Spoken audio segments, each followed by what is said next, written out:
Film dibuka dengan memperlihatkan sebuah daerah terpencil di Sisilia, Italia.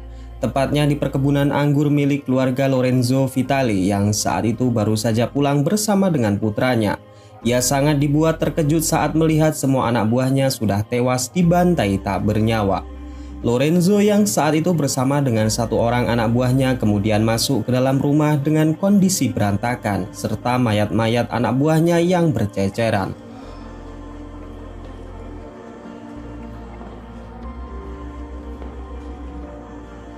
Sampai di mana Lorenzo diberitahu jika pelaku pembantaian sudah berhasil mereka tangkap. Dan ya, orang tersebut adalah si botak terkuat di bumi, Pak D. Robert McCall, yang dengan santainya duduk di sebuah kursi seolah-olah dirinya sudah menyerah. Padahal Robert sengaja membiarkan 3 cecungu itu hidup untuk mancing agar Lorenzo mau masuk ke dalam sana dan berhadapan langsung dengannya. Sedikit penjelasan jika kalian lupa bahwa Robert ini adalah mantan perwira marinir Amerika sekaligus intel dan mata-mata rahasia milik pemerintah Amerika. Memiliki kemampuan yang melebihi rata-rata manusia pada normalnya, mampu memprediksi pergerakan musuh, memanfaatkan benda-benda di sekitarnya untuk membunuh lawan, dan yang terpenting dari kebiasaannya, Robert ini adalah orang yang sangat disiplin dengan dibuktikan semua yang ia lakukan harus dilaksanakan dengan sempurna dan perhitungan yang matang baik dari segi waktu, tempat, dan keadaan yang ada di sekitarnya. Oleh sebab itu, Robert yang sering mendapatkan misi-misi rahasia, terbiasa melakukan aksinya secara diam-diam dan tidak ada satupun orang yang tahu. Robert yang saat itu ditodong pistol oleh 2 orang anak buah Lorenzo, terlihat sangat tenang dan tidak menunjukkan raut muka panik ataupun ketakutan sedikit pun. Lorenzo yang penasaran kemudian bertanya apa maksud dan tujuan Robert menghabisi semua anak buahnya dan siapa orang yang sudah membayarnya melakukan semua ini. Robert dengan tenang kemudian mengatakan jika tujuan dari misi ini adalah bentuk hukuman kepada Lorenzo karena dirinya sudah mengambil sesuatu yang bukan menjadi haknya. Dan seperti biasa sebagai trigger mental kepada lawannya, Robert mengatakan meskipun anak buah Lorenzo sudah bersiap dengan jarinya yang berada di pelatuk, namun ia berdiri terlalu dekat dan itu akan membuat nyawa mereka dalam keadaan bahaya. Lalu setelah itu Robert menyetel stopwatch di jam tangannya selama 9 detik sebagai waktu untuk menghabisi Lorenzo dan anak buahnya.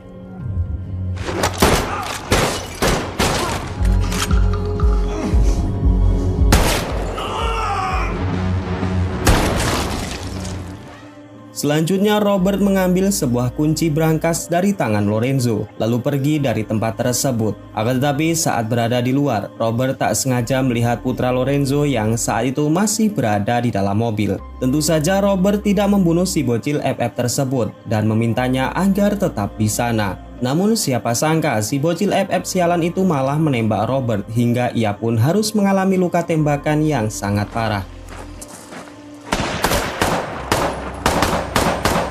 Dengan menahan rasa sakitnya, Robert mencoba untuk mengakhiri hidupnya karena tempat ini sangatlah jauh dari rumah sakit dan pasti tidak ada satu orang pun yang bisa menolongnya.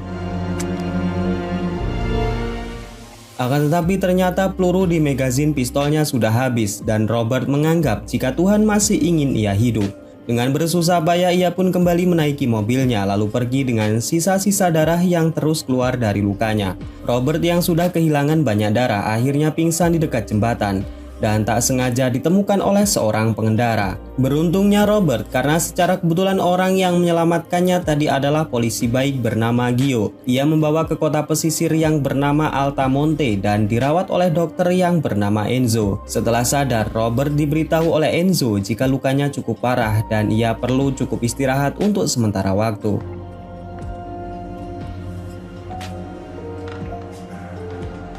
Singkat cerita, setelah menginap 3 hari di rumah Enzo, kini kondisi Robert sudah membaik dan bahkan bisa berjalan meskipun harus dibantu berjalan dengan tongkat.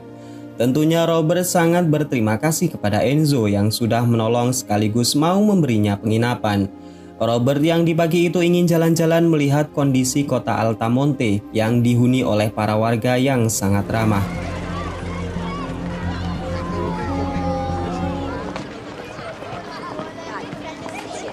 Berlanjut di mana Robert memutuskan untuk singgah di kafe milik seorang wanita cantik bernama Aminah. Dan secara tidak sengaja, Robert didatangi oleh polisi baik yang kemarin menolongnya. Gio mengatakan jika mobil Robert sekarang diparkir di belakang kantor polisi, sekaligus menyerahkan kunci mobilnya. Sepulangnya di rumah Enzo, Robert kemudian menelpon kantor CIA yang diangkat oleh petugas yang bernama Emma. Tanpa menyebutkan namanya, Robert meminta CIA memeriksa kebun anggur yang berada di Sisilia, Italia. Karena di sana ada markas rahasia yang menyembunyikan ratusan kilo barang haram yang siap diedarkan milik seorang mafia narkoboy Italia. Setelah itu, Robert pun memutuskan panggilan telepon dan membuang SIM card di HP-nya agar tidak bisa dilacak keberadaannya.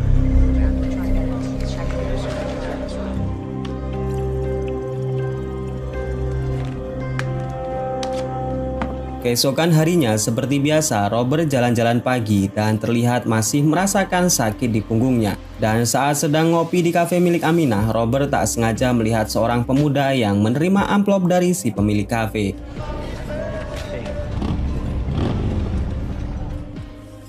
Lalu saat pulang, Robert juga melihat jika Angelo, si pedagang ikan, dipukuli oleh sekelompok pemuda. Usut punya usut, mereka adalah para pemalak yang meminta jatah uang keamanan, di mana kelompok ini diketuai oleh seorang gangster yang bernama Marco. Setelah menerima uang dari hasil memalak, Marco dan teman-temannya kemudian pergi ke kota Napoli untuk menemui bos mereka yang tak lain dan tak bukan. Dia adalah kakak kandung Marco yang bernama Vincent. Akan tetapi karena uang setoran tersebut dirasa kurang, Vincent pun menyuruh adiknya untuk lebih rajin memalak. Dan bila perlu, Marco harus bertindak kejam dengan membunuh mereka seperti yang saat ini ia lakukan demi mengusir penghuni apartemen yang akan dijadikan hotel pribadi oleh Vincent.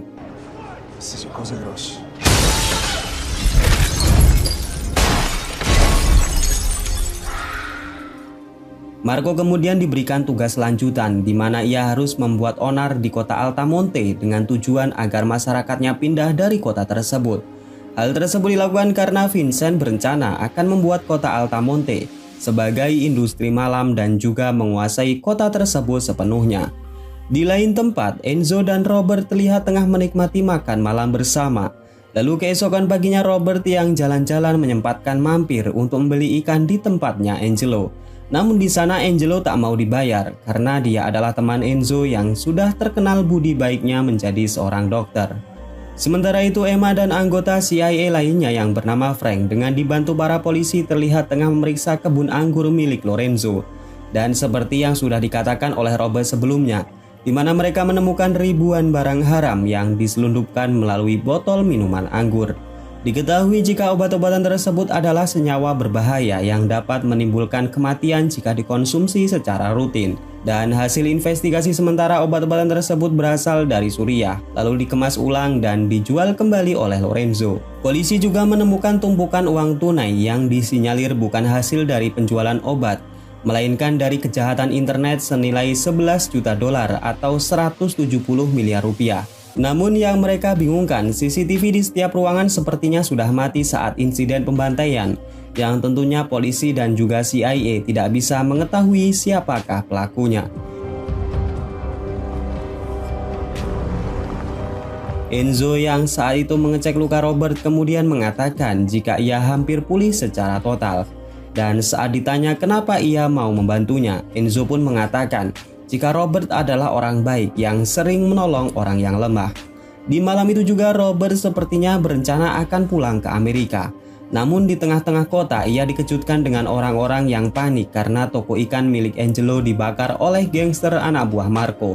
Robert yang melihatnya dibuat sangat terpukul sekaligus sangat marah tatkala melihat para berandalan tersebut tengah memantau di persimpangan jalan. Keesokan paginya, polisi Geo pun melihat CCTV dan terungkaplah sudah jika pelaku pembakaran adalah sekelompok pria bertopeng.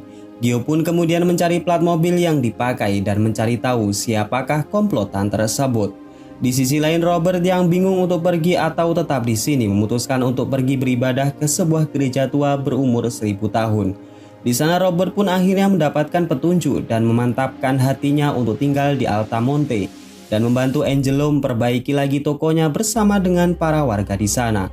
Kemudian di malam harinya Robert yang seperti biasa tengah ngopi santuy di warung Mbak Aminah. Di sana Mbak Aminah tertarik dengan sikap Robert yang selalu menata tisu di atas meja. Robert pun mengatakan itu hanyalah kebiasaannya. Dan akhirnya dua sejoli itu pun terlibat obrolan yang pada akhirnya Aminah mengajak Robert ke festival makanan di Altamonte. Singkat cerita, setelah dibantu para warga untuk memperbaiki, kini toko Angelo sudah kembali normal dan dia bisa berjualan ikan lele lagi. Sementara itu, Robert yang sudah nyaman dengan kota ini, berikut dengan keramah tamahan warganya yang peduli satu sama lain dengan kesusahan tetangganya. Ia juga kini sudah pulih dan bisa berjalan dengan normal tanpa bantuan tongkat lagi. Di pagi itu Robert yang sedang ngopi santuy di kafe Aminah menyadari jika ia sedang difoto oleh seorang wanita yang ternyata dia adalah Emma. Robert kemudian sengaja berpose di depan kamera dan mereka pun akhirnya terlibat obrolan yang serius. Di sana Emma bertanya siapakah Robert sebenarnya dan kenapa bisa ia mengetahui ada penyelundupan barang haram di kebun anggur. Emma yang tidak percaya kemudian meyakini jika Robertlah orang yang sudah membantai semua anak buah Lorenzo. Namun lagi-lagi Robert hanya tersenyum polos dan mengatakan, apakah Pak Tua semacam aku memiliki tampang pembunuh? Emma pun kemudian pamit pergi, namun ia akan terus mengawasi Robert karena sudah tahu jika Robert ini bukanlah orang sembarangan. Di lain sisi, Gio yang saat itu tengah menjemput anaknya pulang sekolah dikejutkan dengan telepon dari Marco yang mengatakan jika putrinya sudah pulang duluan. Gio yang merasa ada yang tidak beres segera pulang dan ia pun sangat terkejut tatkala melihat Marco CS sudah berada di dalam rumahnya. Marco yang sudah tahu jika Gio tengah mengusut peristiwa kebakaran mengancam jika dirinya akan membunuh keluarga Gio jika tidak menghentikan penyelidikan. Setelah itu Gio pun mengobati luka-lukanya di rumah Enzo. Robert yang melihatnya kemudian bertanya apa sebenarnya yang sudah terjadi di kota Altamonte. Enzo kemudian mengatakan jika di sini ada mafia kejam yang dipimpin oleh Marco dan mereka tidak bisa melawan karena diancam akan dibunuh. Mendengar hal tersebut, Robert kemudian kembali mendatangi gereja untuk mendapatkan petunjuk apa yang harus ia lakukan. Namun secara mengejutkan, Emma sudah berada di sana dan memberitahu siapa sebenarnya Lorenzo. Dia adalah penjahat yang sudah buron selama 10 tahun. Dan tercatat jika Lorenzo adalah kriminal di bidang cyber yang mencuri uang dari rekening bank luar negeri, pemerintahan dan juga dana pensiun. Dan sekarang kasusnya menjadi berkembang karena Lorenzo diketahui menjadi penyelundup barang haram dari para teroris. Mendengar hal tersebut, Robert pun bertanya kepada Emma, kenapa Lorenzo yang sebegitu jahatnya mau membangun bisnis di kota terpencil ini. Emma pun mengatakan itulah yang saat ini sedang mereka selidiki. Dan Emma berjanji kepada Roberto jika dirinya pasti akan mengungkap semuanya. Di malam harinya, Gio yang saat itu berniat untuk menenangkan keluarganya mengajak mereka makan malam di kafenya Mbak Aminah. Di tempat itu juga ada Roberto yang tengah ngopi santuy menikmati makan malam yang tenang. Suasana berubah menjadi horor setelah Marco CS datang ke tempat tersebut dan membuat semua orang ketakutan. Namun tidak bagi Roberto yang malah menatap Marco dengan tatapan tajam bagaikan singa kelaparan yang melihat mangsanya. Marco yang tidak nyaman dilihat Robert seperti itu kemudian mendatanginya dan mengancam agar jangan ikut campur dengan urusan mereka. Robert pun mengatakan jika dirinya terpaksa ikut campur karena dirinya sangat alergi dengan tindak kejahatan yang dilakukan oleh mafia sepertinya. Seperti yang sudah kita tahu jika Robert tak akan melakukan tindakan pembunuhan di depan banyak orang. Ia hanya membuat Marco kesakitan dan menyuruh semua anak buahnya pergi. Jika tidak, Robert akan dengan mudahnya membuat Marco terkencing-kencing di celana karena menahan rasa yang begitu amat menyakitkan.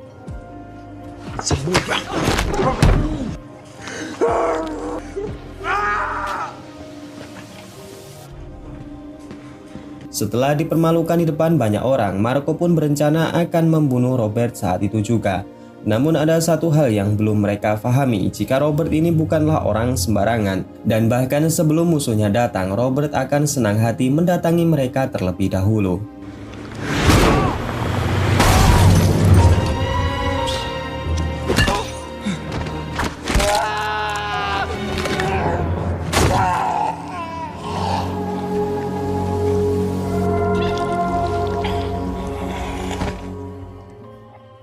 Keesokan paginya setelah kejadian pembantaian tadi malam, para polisi datang untuk menginvestigasi tempat tersebut. di mana tak lama setelahnya para polisi menemukan obat-obatan terlarang di mobil milik Marco. Sementara itu terjadi peledakan bom di stasiun kereta di Roma, di mana Frank yang saat itu memberitahu Emma bahwa pelakunya adalah teroris Suriah, yang mana para polisi menemukan rakitan bom dan juga dena stasiun di apartemen milik para teroris ini. Frank kemudian menambahkan jika mereka mendapatkan modal besar untuk semua ini pasti dari mafia narkoboy yang sebelumnya mereka temukan di kebun anggur.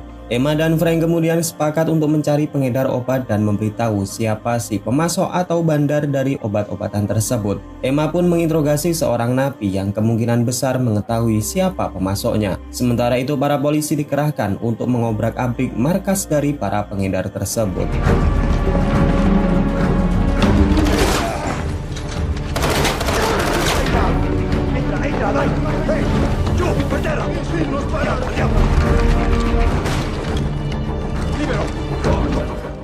Di lain sisi, Vincent tengah mendatangi rumah duka di mana adiknya akan disemayamkan. Bersamaan dengan hal tersebut datanglah bapak kepala polisi yang ternyata dialah orang dalam dari kelompok ini. Dan dari sini barulah terungkap jika bandar yang sesungguhnya bukanlah teroris Suriah, melainkan Vincent yang membeli obat-obatan tersebut, lalu akan dijual kembali ke daratan Eropa dengan harga yang lebih tinggi. Pak Komandan Polisi kemudian mengatakan jika saat ini ada wanita CIA yang sangat cerdas, dan cepat atau lambat pasti agen CIA tersebut tahu jika Vincent lah dalang dari semuanya. Vincent kemudian mengatakan jika dirinya akan mengurus si wanita CIA, sementara Pak Komandan Polisi diminta untuk mencari siapa pembunuh adiknya. Namun karena Pak Polisi paham tentang resiko jika berurusan dengan CIA, maka ia pun meminta maaf dan tidak mau membantu Vincent lagi. Mendengar hal tersebut, Vincent pun sangat murka dan langsung memberikan pelajaran kepada Pak Polisi dengan memotong tangan kanannya.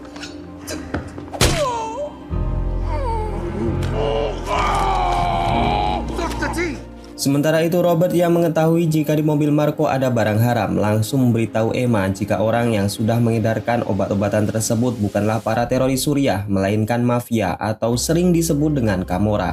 Dan setelah telepon tersebut ditutup, tiba-tiba ledakan besar pun terjadi.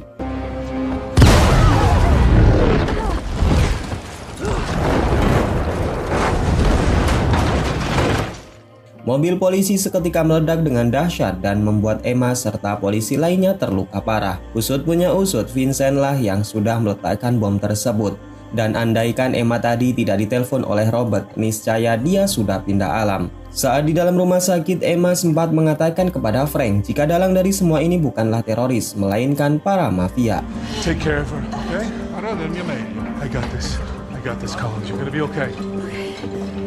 Sementara itu Vincent yang sangat marah dengan kematian adiknya kemudian merencanakan aksi balas dendam dengan mendatangi kota Altamonte dan mengancam semua warga untuk menyerahkan pembunuh adiknya. Tentunya semua warga tidak tahu siapa yang telah membunuh Marco, dan tak lama kemudian Vincent pun bertindak lebih barbar dengan menembak kuping Gio sebagai bentuk intimidasi. Selain itu, Vincent juga akan membunuh anak dan istri Gio jika mereka tidak menemukan siapa pembunuh adiknya. Dengan terpaksa, Robert muncul dan mengakui jika dirinya lah yang telah membunuh si Marco dengan alasan jika Marco sudah melampaui batas.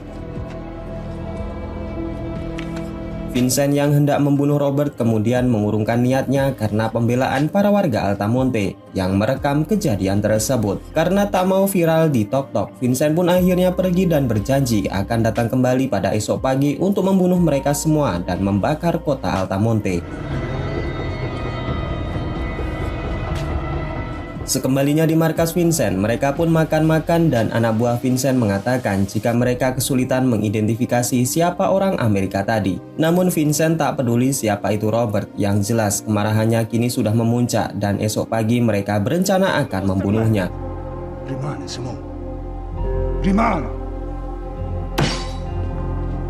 Keesokan malamnya bertepatan dengan upacara tahunan warga Altamonte sekaligus berdoa untuk keselamatan mereka semua. Di saat itulah Robert datang sendirian ke markas Vincent dan membantai semua anak buah Vincent seorang diri.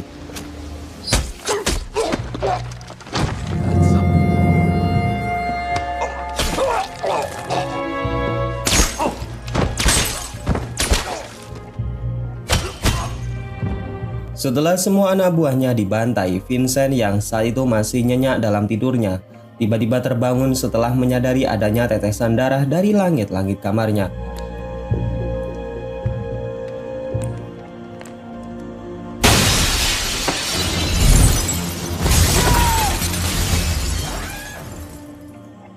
Vincent yang ketakutan kemudian mengambil senjatanya dan menyusuri setiap ruangan di dalam rumahnya. Ia pun semakin terkejut setelah melihat semua anak buahnya kini sudah tak bernyawa dan mati dalam kondisi yang sangat mengenaskan. Saking takut dan paniknya Vincent, ia pun memberondongkan peluru ke segala arah untuk membuat musuhnya keluar dari persembunyian.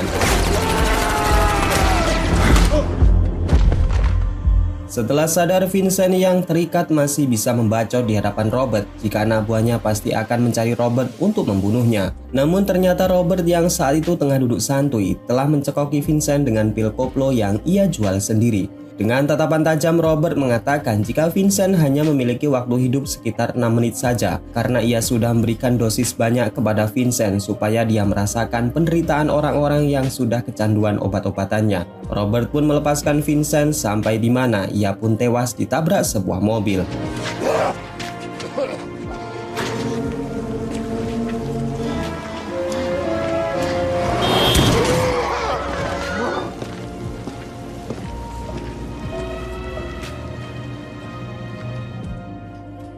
Singkat cerita, di dalam rumah sakit, Emma yang sedang dirawat tengah menyaksikan sebuah berita yang mengabarkan jika CIA dan Interpol berhasil mengamankan obat-obatan terlarang yang diprediksi akan membunuh sekitar 2,1 juta populasi manusia jika terus dikonsumsi. Para anggota mafia yang ikut andil dalam bisnis ini pun juga ditangkap. Dan dengan terkuaknya operasi ini, maka perdagangan obat-obatan terlarang sekaligus aliran dana ke teroris berhasil dihentikan. Sementara itu, Vincent yang terbukti menjadi pemimpin 5 keluarga mafia ditemukan telah tewas akibat overdosis obat yang ia jual sendiri. Tak lama kemudian Emma didatangi oleh Robert yang saat itu membawa tas yang berisikan uang sebesar $336.000 atau sekitar 5,7 miliar. Ternyata tujuan Robert pada penyerangan di kebun anggur di scene awal film tadi adalah untuk mengambil uang tersebut yang ternyata milik seorang kuli bangunan yang bernama Greg, di mana uang pensiunannya sebesar $336.000 telah dicuri atau diretas oleh Lorenzo. Namun secara kebetulan saat Robert menyerang kebun anggur, ia tak sengaja menemukan bisnis ilegal yang membuatnya masuk ke konflik yang lebih dalam melawan para mafia anak buah Vincent. Singkat cerita, sebelum berpamitan, Robert memberikan amanah kepada Emma untuk menyerahkan uang tersebut kepada Greg. Dan Emma pun hanya bisa terdiam setelah mengetahui kebaikan hati dari si Robert. You will. Singkat cerita, setelah Emma pulih, ia pun kemudian pergi ke Boston dan menyampaikan amanah dari si Robert. Betapa terkejutnya Greg setelah mengetahui jika dana pensiunannya kembali, karena sebenarnya tepat di hari itu ia berniat pindah karena sudah tak kuat membayar cicilan rumah. Setelah itu Emma pun kembali di kantor CIA di mana rekannya yaitu Frank memberikan titipan amplop kepadanya. Setelah dibuka ternyata titipan tersebut adalah buku harian Emma yang tertinggal. Di sana tertulis pesan dari Robert yang mengatakan jika orang tua Emma pasti bangga dengan putrinya sekarang. Dan terungkaplah sudah di mana orang tua Emma ternyata adalah Susan dan juga Brian, yang tak lain adalah sahabat Robert yang sudah tewas dibunuh di film Equalizer 2. Jadi dari sini dapat disimpulkan jika Robert saat itu tidak sembarang menelpon agen CIA, melainkan ia memilih Emma untuk mengenal putri sahabatnya yang sudah tewas. Dan kemudian film ini pun selesai. Oke, segitu aja guys alur cerita film pada episode kali ini. Semoga kalian suka dan dapat mengisi waktu kosong kalian.